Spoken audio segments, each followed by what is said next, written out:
ఖమ్మం జిల్లా తల్లాడలో రైతులు ఆందోళన చేపట్టారు. రైతులకు బీజేపీ నేత వెంకటరామారావు మద్దతు తెలిపారు. 4 రోజుల నుంచి రైతులు యూరియా కోసం పడిగాపులు కాస్తున్నారన్నారు. ఉదయం నుంచి సొసైటీ కార్యాలయం ముందు యూరియా కోసం ఎదురు చూస్తున్నారన్న ఆయన, లోడు వచ్చినా బస్తాలు తక్కువ వచ్చాయని చెబుతున్నారన్నారు. సొసైటీలో 200 బస్తాలు మాత్రమే దింపి మిగతావి వేరొక చోటకి తరలించే ప్రయత్నం చేశారని మండిపడ్డారు. రైతులకు తగినంత యూరియా బస్తాలు ఇవ్వాలని ఆయన డిమాండ్ చేశారు.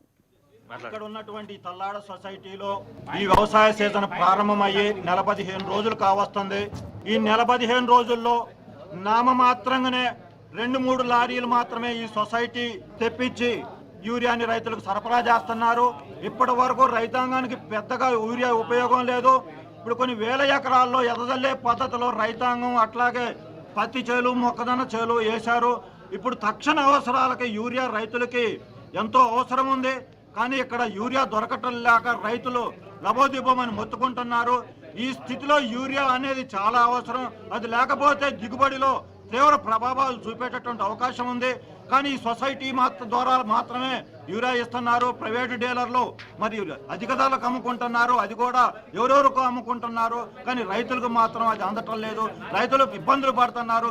ఈ సొసైటీలో ఈ రోజు ఒక లారీ వచ్చిందని తెల్లవారుజామునే రైతులు తెలుసుకొని ఇక్కడ 7 గంటలకల్లా వందలాది మంది రైతులు గుమికూడారు. కానీ కేవలం లారీ వస్తే ఆ లారీలో సగం కట్టలు 200 కట్టలు మాత్రమే దింపి ఇక్కడ ఉన్నటువంటి 400 కట్టలకి ఎట్లా ఇస్తారో సొసైటీ నిర్వాహకులకి వాళ్ళకే తెలుసు. ఈ ఇక్కడ ఉన్నటువంటి లారీని వేరే ఎక్కడికో పంపిస్తున్నారు. కనీసం ఈ లారీలో కట్టలు కూడా ఇక్కడ రైతాంగానికి ఇచ్చే పరిస్థితి లేదు. మా భారతీయ జనతా పార్టీ నుంచి రైతుల తరఫున డిమాండ్ చేసేది ఏంటంటే రైతులకి రంగారెడ్డి జిల్లా మహేశ్వరం